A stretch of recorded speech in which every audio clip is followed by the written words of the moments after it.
Bapak Uskup Robert Barron menjelaskan bahwa roti yang kita santap dalam Ekaristi adalah sungguh daging Kristus dan bukan simbol.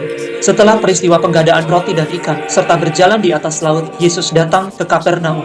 Orang-orang mengikutinya dan ia berkata, "Jangan mencari makanan yang akan binasa, tetapi carilah makanan yang akan bertahan sampai hidup yang kekal." Yesus berkata, "Akulah roti hidup yang turun dari surga. Dagingku adalah makanan bagi hidup dunia." Pernyataan ini sangat sulit dipahami secara teologis, bahkan bisa dikatakan menjijikan bagi orang Yahudi abad pertama. Dalam Perjanjian Lama ada larangan keras untuk memakan daging hewan yang masih mengandung darah. Namun di sini seorang manusia justru berkata, "Aku ingin kalian makan tubuhku dan minum darahku." Ketika mereka protes seperti yang tercatat dalam Injil, Yesus sebenarnya memiliki kesempatan untuk menjelaskan dengan cara yang lebih rohani atau kiasan. Ia bisa saja berkata, "Yang aku maksud adalah simbol." Namun ia tidak melakukan hal tersebut. Sebaliknya Yesus berkata, "Jika kamu tidak makan daging anak manusia dan tidak minum darahnya, kamu tidak memiliki hidup dalam dirimu." Kata-kata dalam bahasa Yunani yang digunakan juga menarik. Yesus menggunakan kata trogait, bukan pagein. Pagein adalah kata umum untuk makan seperti yang dilakukan manusia. Namun trogain lebih mirip seperti cara binatang makan, menggigit, menggerogoti, mengunyah dengan keras.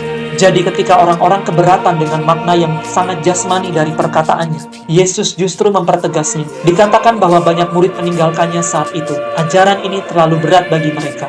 Lalu Yesus berpaling kepada ke-12 muridnya dan berkata, "Apakah kalian juga mau pergi?" Ajaran tentang apa yang dalam gereja Katolik kita sebut sebagai kehadiran nyata Kristus dalam Ekaristi menjadi titik penentu, menerima atau menolaknya. Dari khotbah ini hingga sekarang, ajaran ini telah menjadi titik pemisah. Petruslah yang kemudian menjawab, "Tuhan, kepada siapa kami akan pergi? Engkau memiliki sabda hidup kekal." Petrus menyatakan imannya akan kehadiran nyata Yesus dalam Ekaristi, dan gereja mengikuti imannya hingga kini. Pada tahun 1263, seorang imam bernama Petrus dari Praha sedang dalam perjalanan ziarah ke Roma. Ia singgah di sebuah kota kecil Bolsena, Italia untuk merayakan Ekaristi. Namun Petrus sedang mengalami keraguan tentang ajaran gereja mengenai kehadiran nyata Yesus dalam Ekaristi. Sesaat setelah konsekrasi, darah mulai mengalir dari hosti ke tangannya dan menetes ke kain korporal di atas altar. Karena sangat bingung dan terkejut, ia segera pergi ke Orvieto, tempat Paus Urbanus keempat berada. Ia mengakukan dosa-dosanya karena kurang percaya. Paus langsung mengirim utusan ke Bolsena, membawa kain korporal yang berlumuran darah itu, dan kain itu masih bisa dilihat sampai dengan saat ini. Paus Urbanus yang terkesan dengan peristiwa tersebut menetapkan sebuah hari raya baru dalam gereja, Hari Raya Corpus Christi. Beliau kemudian meminta bantuan seorang imam Dominikan yang saat itu sedang di Orvieto, yaitu Santo Thomas Aquinas, untuk menulis ofisi, rangkaian doa dan pujian untuk perayaan tersebut. Santo Thomas menanggapi dengan menulis salah satu karya puisi rohani terindah pada abad pertengahan. Pujian-pujian yang indah seperti Tantum Ergo dan Adoro Te Devote berasal dari perayaan Corpus Christi dan masih dinyanyikan sampai dengan saat ini.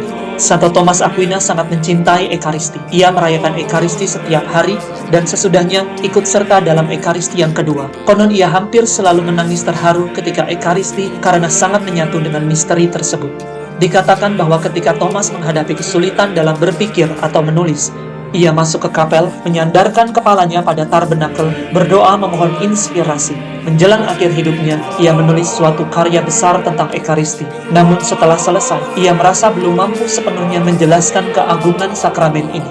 Ia meletakkan naskah tulisannya di bawah salib dan berdoa. Lalu terdengar suara dari salib yang berkata, "Engkau telah menulis dengan baik tentang aku, Thomas. Apa yang kau inginkan sebagai balasan?" Thomas menjawab, "Aku tidak menginginkan apapun selain engkau."